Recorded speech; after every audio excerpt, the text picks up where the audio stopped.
Hello, everyone. Thank you for tuning in. I am Lee. This is JLeesCorner. Please ignore the mess that's there. I was still unpacking stuff. Y'all see the closet is open. I put, dresses in there, and that's just stuff I still have to hang up, and I just didn't feel like moving. I have not been feeling good this weekend, so y'all getting the bare minimum from me today, or whatever. But thank you for tuning in. I am Lee. This is JLeesCorner. This is my review for The Chi Season 3, Episode 3. Okay. If you have not done so already, please come on with you, subscribe to my channel, and become a whole JayBird, dun dun dun dun dun, and all that goodness and stuff. Okay. Inhale. Exhale. Inhale. And exhale. And remember to relax, to relate, to release, and to center yourself. You can also like, comment, and share this video, which means to hit the like button, comment in the comment section, hit the share button, and share it. Thank you very much. You can also follow me on IG and or Twitter at J_Lees_Corner. And all of that is in the description box below. Let's just get started, okay? So first up, we have Emmett. Emmett and Tiffany basically homeless. I'm like, how are they always homeless or whatever? So we see them going to Jada's to ask Jada they can stay with her for a little bit of time. Emmett does not want to be too rehearsed because, like, my mama hate, feeling like she's being ganged up on or whatever, and she's being, tricked or whatever, you know what I'm saying? Whereas Tiffany like, no, we need to know exactly what we will say. And he like, no, because then she'll know whatever. He like, but what if she say no? He said if she say no, just hold the baby up because she can't say no to the baby. So we see Emmett and Tiffany trying to coerce Jada into letting them stay there a couple of months or whatever. But as they talking, she sees through their bullshit. She's like, why y'all lying? Like, let's be honest, like, kind of what's going on. She's like, okay, look. We both trying to focus on our business or whatever, and we just need, some time and some help. And, why didn't you say that? Okay, because look, with everything going on in the city, I don't even like living alone right now, but just to make sure the 2 months don't turn into a year, okay? So for the main part, Jada was happy, to have somebody else in her house, because again, Keisha missing or whatever, it's a lot been going on. Brendan got killed, all these things going on, and she don't want to deal with, honey, my hair is falling down already. And she don't want to deal with, just being in her house by herself. So she don't mind her son and her son's girlfriend being there or whatever. So that's fine with her. My hair dry, so, leave me alone. So we then see at work, Jada is at work talking to a little patient or whatever. And the missing Keisha sign is up on the wall or whatever. And so the girl, grandma, whatever, like, oh, that's a shame what happened to her. And the girl kind of giggled a little bit. And she's like, well, do you know something? And the girl then said, well, I kind of knew her. You know what I'm saying? Me and her was the same dude or whatnot. And so, okay, look, if you hear anything, like, let me know. You got my card or whatever, call me. But that was it. So we then see some dude walking, like another nurse, a male nurse, walks in, like, oh, I'm sorry, my bad. And he walks out. So Jada goes and confronts him in the break room. Like, look, you need to knock first, okay? Because you could have easily walked in. She could have easily not been dressed. We don't like that, okay? You fucked up, okay? He like, look, my bad. I'm sorry. Should I kiss your ass? I'm sorry. So let me take you out, to make up for my mistake. I don't date men I work with. Well, look, it's not a date. It's not a date, okay? I'm just taking you out to get to know you or whatever, because, again, I messed up. And she say, okay. I'm like, Jada is really out here trying to date. Now, we then see over at Sunny's place, Emmett is there, we see all these missing Keisha posters up and everything, and Sunny brings up how hard it could be for Emmett and things to date and whatnot. He like, nah, it's cool. We then see Dom walk up in, Dom is played by Lala. So Lala came in, to ask for some food or whatnot, and as she tasted like a little sample a piece of chicken, she tells Sonny, if you marinate your chicken in this way, whatever, it'll be more juicy. It'll be more juicy. Look, I have been cooking longer than you've been alive, little girl. Don't come in here, talk about my food. Emmett tells Don, like, you can't come in here before we close because we're trying to keep what we're doing on the low. It's the whole secret or whatever. Look, okay, we doing this together. I'm not like some of the hoes that you used to deal with. I'm like, Don't call yourself a hoe. I mean, but maybe you is one. Who knows? So then she leaves or whatever. We then see at night they up and running, cooking food or whatever. But because it's just Dime in the kitchen, it's taking a long time for the food to be ready. And I'm like, if you have one set menu of like, let's say, you know, maybe 4 items or whatever, keep making it. You can't be having like a ready to order like restaurant. That ain't what it is or whatnot. And again, because it's just her. And so she's like, look, you need to give me some, because I can't be back here by myself, because it's going to take them a long time to get food. And that ain't what we want, because we don't want bad reviews. I'm like, y'all don't want reviews, because if people review it, won't somebody find out? I don't know. So we then see it back at the house. Emmett was up all night working or whatever, and Jada's in the bed trying to sleep. And you hear yelling and cussing and fussing. And who is it? Emmett and Tiffany. Okay, they fussing because Tiffany's upset that Emmett said he would take the baby to daycare, and now he's too tired to get up and take the baby to daycare. And she like, you keep telling me you will do things and you don't, and I'm pissed. First of all, when you live in somebody else's house in their living room on their couch, you can't be yelling in the mornings, waking them up. That's just rude, but I'm gonna let that go, whatever. So even like, look, I've been working all night, you know what I'm saying? I'm just tired. Like, why can't you come before work? Because I'm gonna be late, and I don't want to be late for work. Like, you sell weed. Like, the weed man always late. Like, what are you talking about? I'm like, Tiffany make it seem like she has to be on time to sell weed is confusing. I'm looking like, I mean, like, did she work in a dispensary? Like, where, like, if she just has weed in a backpack riding around, girl, you ain't gonna be late for that. But I get her thing is, Emmett, you can't be out here slacking. You know what I'm saying? I need you to help more with the kid. You know what I'm saying? With the kid, Emmett. Be better, Emmett. And he do need to do that. If you promise her to do something for your son, then do it. So Jay like, you know what? Look, both y'all chill out or whatever.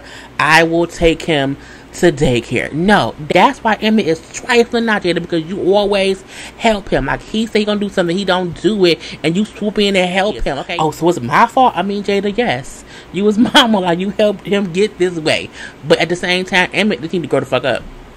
So you know, he's like, look, I'm trying to help y'all. Both y'all shut up, hush, and take a breath. Okay, and talk. Okay, and talk. Now, they both take a little breath. They inhale, they exhale. You know what I'm saying? And then she says, I'm sorry. He says, I'm sorry. They then both say sorry to Jada. And now, boom, everything good. Now we then see Ronnie. Ronnie is still out here homeless. Okay? And he's so homeless, going around here getting all the bottles and all the cans from all over the city or whatever. He's still going to the recycling place to make money or whatever. And then Charlene, Charlene, the recycling lady, front desk person or whatever, it's like him saying, oh, Ronnie, you got some more money now to take me out to dinner? You like, you know, not right now, Charlene. You know, my life is real complicated. I know you homeless.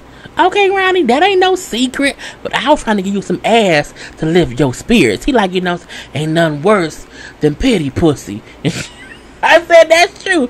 But she say, yes, it is. No pussy is better than pity pussy. I mean, it's worse than pity pussy. I like, look, no pussy and pity pussy is the same thing. But again, he say, no, thank you, Charlene, not today, okay? So we then see Ronnie, and he with his little cart, and he running. He running and running and running. I'm like, what is he running from? We then see some kids, or some teenagers, chasing him at night or whatever. So they chase them, they catch him, whatever, they beat him up, and then, you know, the man from church saves him. I'm like, what's going on here? And we see the person is Papa's dad. Now, Papa, y'all know Papa Daddy is a pastor, and that's his daddy, whatever. And he, you know, catch him or whatever, bring right into the church. You know what I'm saying? Papa like, Daddy, you know who that is? That's the guy who killed Coogie.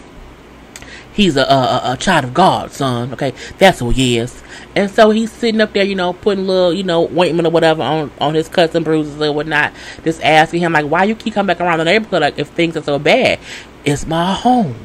I belong here. Okay. He like, okay, well, have you forgiven? You know, have you asked for forgiveness from God yet? Well, I think so. We like, no, if you did, you would know so. Well, have you forgiven yourself? I don't think I have. You know what I'm saying? I don't think I know how to. Well, you know what? I think I can help you with that. So Papa Daddy wants to help Ronnie redeem himself. You know what I'm saying? He lets him know, like, you know, I'm not a person who can help you. I can't convert you. You know what I'm saying? That ain't what I do. But I am a tour guide for people who want to save themselves. Because Ronnie feel like, you know what I'm saying, he being nice. I don't want to owe nobody, you know what I'm saying, I don't want no handouts. Like, that ain't what I'm doing, brother.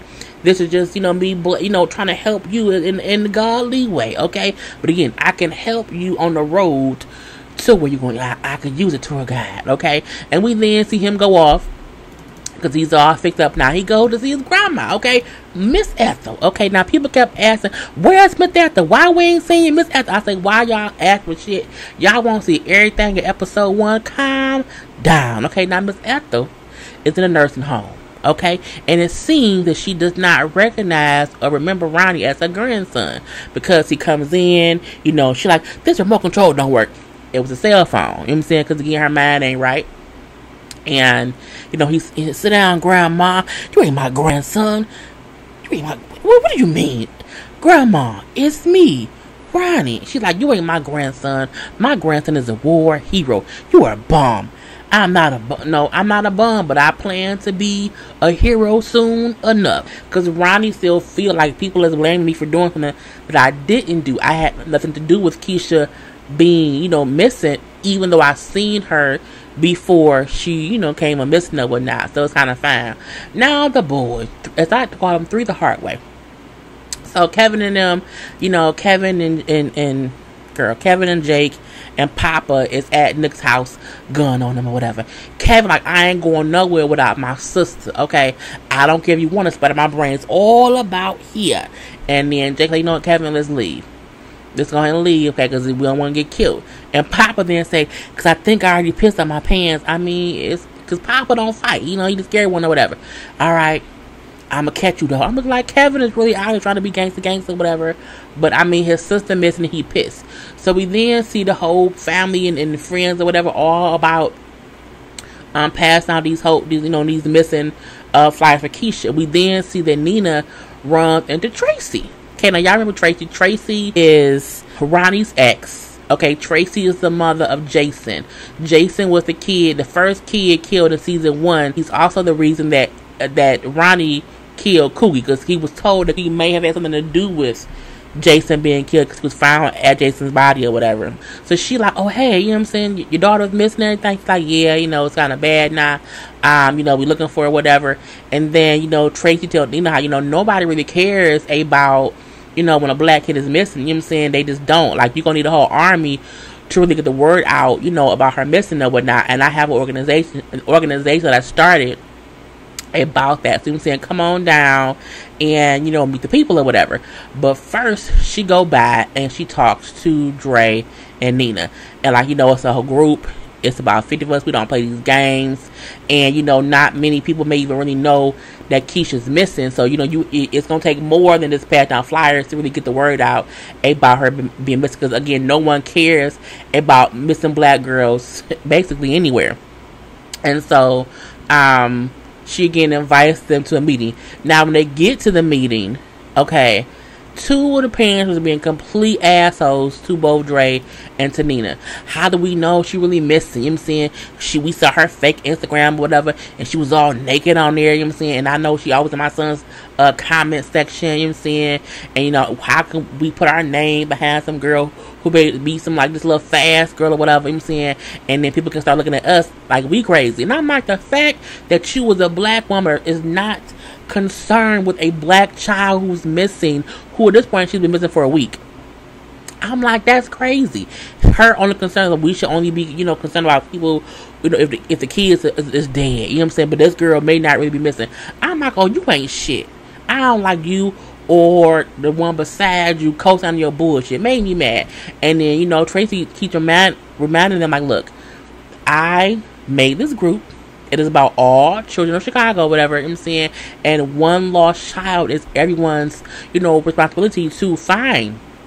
We can't, you know, make the focus not be Keisha. You know what I'm saying? We want to have a whole vigil, and the vigil needs to be for Keisha who's missing or whatever.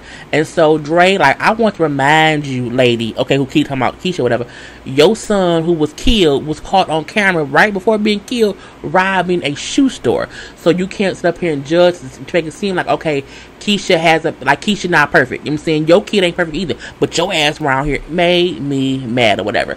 But Nina, like, I'm leaving. I ain't got time for this bullshit. Like, it's team too much. I'm leaving. So we do see Emmett comes by, whatever, and he brings food for Dre and them, and then Dre asks, like, you know the Finsta, like a fake Instagram, and he's like, well, a little bit. Why? He like, well, do you know if Keisha had a page on there? He's like, no, I don't know nothing about it or whatever. You can tell he lying, and I think Dre also know he lying, but she don't press the issue or whatever. Now, he was gonna go in there and talk to Kevin, and he did, and Kevin was in there masturbating. I'm like, that is so nasty. The reason they did that scene was to kind of reinforce Kevin's getting older. So he may be in his room jacking off a little bit. That was nasty. But I mean, hey, it happens. Now, we do see Jake and Kevin, went and meet up with Trig, because they want to ask him for help. They went to Nook's house, couldn't get in the house. Hey, Trig, we need you to go over there and see if Keisha's there. He like, what? Them is gangsters, they don't fuck with me, whatever. And I go over there, they may kill me too. Like, I'm not gonna risk my life for anybody but but family. Look, Kevin's my family. I'm saying, if you want me to be cool with you, I need you to do this, because he is my family. Now, we went, what? I don't have time to be here on the news that y'all got killed in some bullshit. Like, don't you be doing that. What the fuck wrong with you? Okay, he's upset. He's pretty pissed off.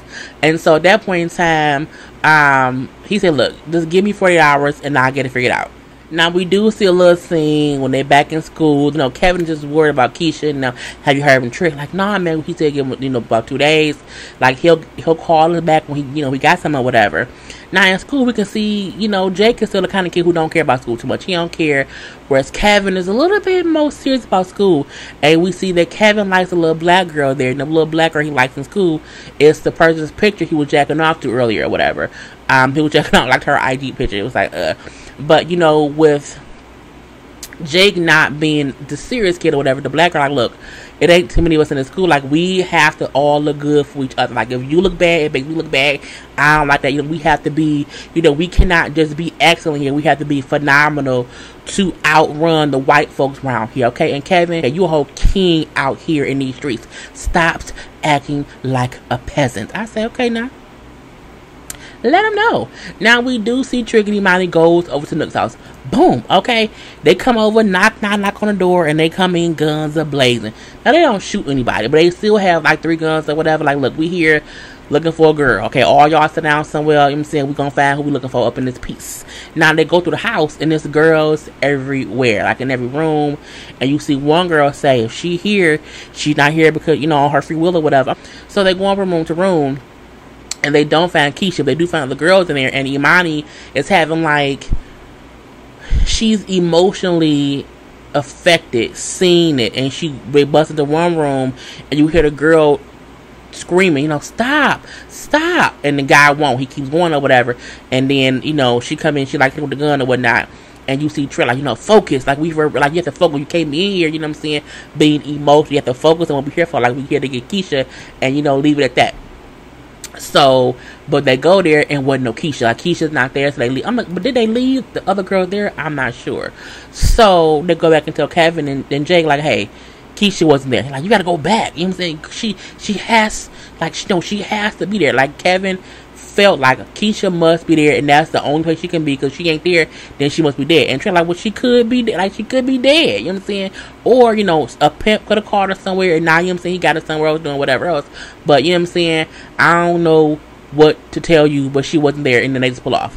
Now, we then see Jada and Emmett. Now, Jada and Emmett was having a conversation because Jada feel like, I know you lied to Dre. When Dre asked you about the fake Instagram for Keisha, I know you know something and you just didn't say anything or whatever. Mom, I just don't think, those photos are things that they need to see. It's like, look, them photos could help, find her alive and not dead. Like, you don't know what that could do to help the investigation. So, because you're in my house, you need to give them that information. So he gives information to his mom, who then takes it over to Nina and Dre. Okay, and so for the most part, you know, they look at the accounts and they see these scantily clad picture of her that she took, and you know, boob shots, ass shots, and saying this, you know, explicit pictures or whatnot. And so at the most part, you know, Nina, her mama, can't understand, like, I didn't raise her to act this way. I just can't. No wonder the group don't want, you know, to deal with us. And then Dre, like, look, she's young, you know, kids do dumb shit. Our kids aren't perfect, you know what I'm saying? She just wants some attention, you know, and I don't give a fuck if she was in there with a dick in her mouth, you know what I'm saying? Her life is still worth fighting for. Oh, so I'm not fighting Dre? She's like, look, I ain't saying that. What I'm saying is, I'm saying this ain't the time to be judging her based on those photos. Like, we just have to remember, like, she's a young black girl who's missing. Her daddy died, you know, not too long ago. And, you know, and it was suddenly that he died.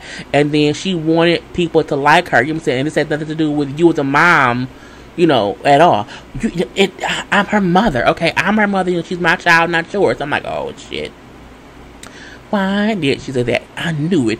I knew that they would come and say, you always do this. You like to be like this tortured soul, meaning you do things to make yourself feel worse than what you have to make yourself feel, and then you want to take that out on someone else, but not on me. Not on me. And then I work all day to give them a good life, you know what I'm saying? When I come home, I'm so tired, I don't have much more to give, you know what I'm saying? I try to make them, you know, make them be perfect or whatever, and I don't give them much room to be free. And Drake's like, freedom is a luxury our kids cannot afford. I say, girl, let her know. So Nina still wants to go to the vigil, where Dre like, I don't want to go, that's on you or whatever, and then Dre leaves. Now we then see Trig and Imani at the house, and Imani still feels some kind of way because of the girls or whatever. That could have been me, you know, that could have been me, and I want to help them, I want to save them. And Trig feel like, you know what I'm saying, look, we can't save everybody. We can't. Like, if you go and save them, where will they stay? Who can feed them? Who can financially support them? We can't do that. You know what I'm saying? And it's just hard. And then, you know, he can tell that she's sad because, again, she is a trans woman. And as we know, in the trans life, a lot of the women become sex trafficked. You know what I'm saying? So that could have been the only way that she could have been making money before. And so she feel like, I need to save them the same way I would have wished somebody would have saved me. But they don't know how. And so we then see Trig. He grabs her and he holds her and he starts singing, you know, the love ballad with Jeffrey Osborne, you know, I never I got on a song. But yeah, so we see them dancing, you know what I'm saying, him just kind of holding her and making her feel better. You know, we then see Jada going on her date with old boy. We then see Papa kissing Maisha on the cheek or whatever. We see Ronnie leaving flowers for, you know, Charlene at the recycling plant. You know what I'm saying? It's these little touches of love that you're trying to make somebody else feel better. You know, because Maisha and Papa, we seen earlier, he went and got her and walked her to school. And like, what you doing here, Papa? We know this girl is being kidnapped and I can't let that happen to you. You know what I'm saying? And if it happened, I would like write down license plate number and record on my phone. You know what I'm saying? So we can find you. And he brought her a breakfast sandwich. So it's a little cute stuff or whatnot. So we do see it's the night of the vigil, and we see Kevin and his mom talking. Kevin doesn't want to go to the vigil. You know what I'm saying? Mainly because I think Kevin feel like, you know, she dead, and I don't want to be able, or I don't want to accept that. So this vigil to me means, like, you know what I'm saying, she could possibly be there, but I don't want to fully accept that or whatever. And you need to tell somebody, you know, it might help you to see how many people are in support of finding your sister if you come to the vigil. But he still said, I don't want to go. I don't want to go. So she goes kind of by herself or whatever. But we do see Dre show up, you know what I'm saying, in the crowd, and so does Kevin. And Tracy gives a whole great little speech about how, you know, black kids are missing, and you saying Keisha is a child of us all, and we have to be supported. A great whole speech and whatnot. You know, and then Nina speaks, and she brings up how, you know, my daughter isn't perfect, you know what I'm saying, but I wasn't either her age. But I'm scared. I'm sad. Like, I sleep alone. I sleep every night, and I'm lucky enough to have my wife. But, you know what I'm saying, I don't really sleep at all. I lay there, like, just kind of numb and just, you know, scared that I'm not there to help my child or whatever. And, you know, it's this uneasy feeling I have because my daughter's missing. Now, as Nina's speaking to the crowd or whatever, we see Ronnie walk up as well, and Ronnie looks over, okay, because he there with his candle. He looks over, he sees this man, okay, this a little wearing a white man in the crowd, and he look over, he like, okay, and we then see Ronnie see the man see Ronnie, and it's a weird thing to where the man, like, kind of slowly, you know, starts to walk away, and so Ronnie then begins to also walk towards the man, and I'm like, oh, the man trying to, like, no one sees this white man kind of running through the, not running, but fast walking, walking through the crowd or whatever, and Ronnie, like, kind of going that same way, but again, they are paying attention to Nina, who was speaking, and then the man quicker is walking away, he's gone, and Ronnie runs, because the guy gone, so, and it goes off, I'm looking like, who the fuck is this dude? What's going on here? So, you know, that was how the episode ended. I feel like people every week is complaining about the show and about the direction of the show, where it's going and what it's doing. I can understand what they mean, because this episode is a lot with Nina and Dre. It was a lot with Jay. It was just weird. I think the best part of the show is Three the Hard Way. Okay, you know, Papa, Kevin, and Jake is great. I like the Trig and Imani part of it coming in. I don't even mind, you know, Dom and Emmett and the food thing coming in too.